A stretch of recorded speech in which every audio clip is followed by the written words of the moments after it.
চলুন আজ আমরা ১৪ই জানুয়ারি ২০২৬-এর মুরলির গভীরে ডুব দিই।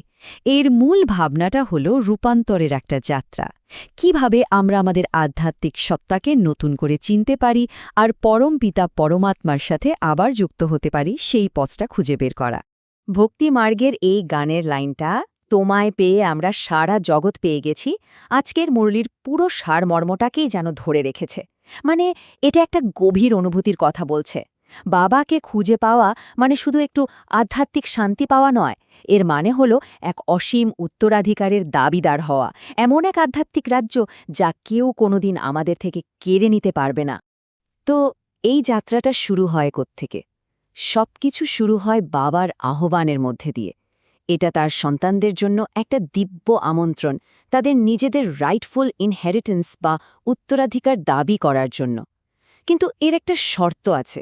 এই প্রতিশ্রুতি পেতে হলে প্রতিটি পদক্ষেপে তার নির্দেশ মানে শ্রীমত মেনে চলতে হবে। মুরলি হলো বলতে পারেন একটা খুব কাছের কথোপকথন, একটা সরাসরি বার্তা। এখানে বাবা একটা মৌলিক সত্যি বুঝিয়ে দেন। তার এই নির্দেশনাকে যদি সত্যি সত্যি গ্রহণ করতে হয়, তাহলে পবিত্রতা হলো প্রথম শর্ত। পবিত্রতা ছাড়া আমাদের বুদ্ধি এই জ্ঞানকে পুরোপুরি ধারণই করতে পারবে না। ব্যাপারটা অনেকটা ময়লা চশমা দিয়ে দেখার মতো, ছবিটা কোনোদিনও পরিষ্কার আসবে। কিন্তু দেখুন, যে কোনো দিব্য উত্তরাধিকারের পথ তো আর ফুলে ভরা থাকে না, তাই না? যদি এত বড় একটা পুরস্কার পাওয়ার থাকে, তাহলে সেই পথে বাধা বিপত্তিও থাকবে যা আমাদের পার করতে হবে। আর এটাই আমাদের এই আধ্যাত্মিক যাত্রার মূল চ্যালেঞ্জের দিকে নিয়ে যায়। আর এই প্রশ্নটাই কিন্তু আমাদের আধ্যাত্মিক লড়াইয়ের একেবারে কেন্দ্রে নিয়ে আসে। জিততে হলে তো আগে জানতে হবে আমাদের প্রতিপক্ষটা আসলে কে, কোন শক্তিটা আমাদের এই উত্তরাধিকার থেকে দূরে সরিয়ে রাখতে চাইছে। মুরুলিতে এই প্রতিপক্ষকে বলা হয়েছে মায়া। কিন্তু একটা জিনিস পরিষ্কার বোঝা দরকার, মায়া কিন্তু বাইনের কোনো শত্রু নয়। একে বলা হয়েছে একটা শক্তিশালী অভ্যন্তরীণ আর বাহ্যিক শক্তি, মানে ভ্রম আর আসক্তির শক্তি।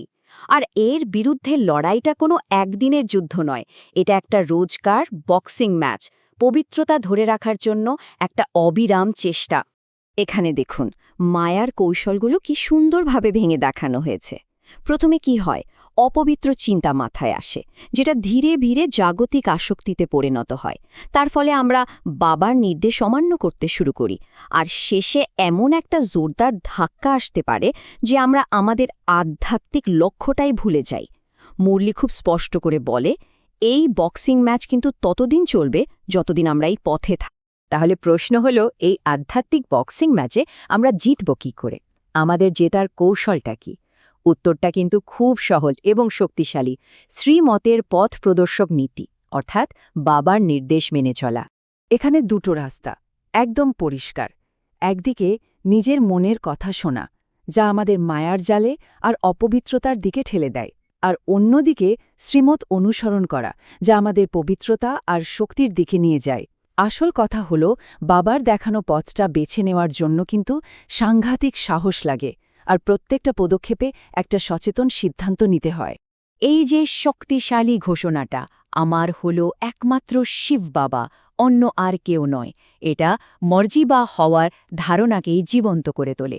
এর মানে হলো এই জগতে থেকেও জগতের না হওয়া। এটা এমন একটা অবস্থা যেখানে সমস্ত জাগতিক টান, সমস্ত আসক্তি শেষ হয়ে গেছে, আর একজনের সমর্পণ শুধু বাবার ধতি। চলুন এবার আমরা সেই মূল অভ্যাসের দিকে যাই, সেই চূড়ান্ত উপায় যা বাবা আমাদের মায়ার বিরুদ্ধে জেতার জন্য প্রয়োজনীয় শক্তি অর্জন করতে শিখিয়েছেন। এটা কিন্তু শুধু বসে বসে ভাবা নয়, এটা একটা অ্যাক্টিভ প্র্যাকটিস। বাবার সাথে একটা জীবন্ত কানেকশন তৈরি করা, যা আত্মাকে ভেতর থেকে শুদ্ধ করে। এটাকে এভাবেও ভাবা যেতে পারে যে এই দিব্য সংযোগের শক্তির মাধ্যমে আমরা সচেতনভাবে আমাদের অতীতের সমস্ত নেতিবাচক কর্মফলকে পুড়িয়ে ফেলছি। নাইট ক্লাসের আলোচনা থেকে একটা খুব ইন্টারেস্টিং জিনিস উঠে এসেছে। আধ্যাত্মিক জ্ঞান আমাদের ধন দেয়, ঠিক, কিন্তু স্মরণ আমাদের দেয় শক্তি। ধন হলো আমাদের বোঝাপড়া, আমাদের আন্ডারস্ট্যান্ডিং, কিন্তু শক্তি হলো মায়াকে জয় করার ক্ষমতা। দুটোই কিন্তু অপরিহার্য। আচ্ছা, এই যে এত কিছু, এই পথ, এই লড়াই, এর শেষটা কোথায়? আমাদের আসল মঞ্জিলটা কি? মোরালিতে বাবা কিন্তু পরিষ্কার করে দিয়েছেন যে এটা কোনো রূপক কথা নয়। লক্ষ্যটা হলো একেবারে আক্ষরিক একটা রূপান্তর, সাধারণ মানুষ থেকে দিব্য সত্তা, মানে নর থেকে নারায়ণে পরিণত হওয়া। এটা হলো পবিত্র দুনিয়া, মানে সত্যযুগের মালিক হওয়ার একটা বাস্তব লক্ষ্য। আর এই পরিশ্রমের চূড়ান্ত পুরস্কার কি? এই বিজয়ী দিব্যমালার একটা অংশ হয়ে ওঠা। ভাবুন একবার, এই মালাটাই তো হলো বিজয়ী আত্মাদের আধ্যাত্মিক শ্রেণীবিন্যাসের প্রতীক, যার একেবারে ওপরে যুগলদানা হিসেবে আছেন জগৎপিতা ব্রহ্মা আর জগদম্বা সরস্বতী। তো চলুন সব শেষে দেখে নিই এই পুরো আলোচনা থেকে আমরা দৈনন্দিন জীবনের জন্য কোন জিনিসগুলো ধারণ করতে পারি। তার মানে দুটো জিনিস একদম গেঁথে নিতে হবে। এক, মায়ার সামনে একদম ভয় না পাওয়া। আর দুই, বাবার সাথে একটা সৎ, একটা খোলাখুলি সম্পর্ক রাখা। তার কাছে নিজের সত্যিকারের চার্ট খুলে বলা, যা কিছু আছে তার ট্রাস্টি হয়ে থাকা, আর চলতে ফিরতে তাকে স্মরণ করতে থাকা। মুরলির বরদানটা খুব সুন্দর। আমাদের একটা আধ্যাত্মিক ব্যক্তিত্ব গড়ে তুলতে বলা হচ্ছে, যা স্বাভাবিকভাবেই অন্যদের সেবা করে। ঠিক যেমন একটা গোলাপ কোনো চেষ্টা ছাড়াই তার সুগন্ধ চারিদিকে ছড়িয়ে দেয়। আর সবশেষে এই শক্তিশালী স্লোগানটা, যে আসল ভাগ্য কিন্তু তৈরি হয় নিঃস্বার্থ সেবায়, নেতৃত্ব দেওয়ার মাধ্যমে। আর এই ভাবনার সাথেই আজকের মুরলির বিশ্লেষণ আমরা এখানেই শেষ করছি। ওম শান্তি।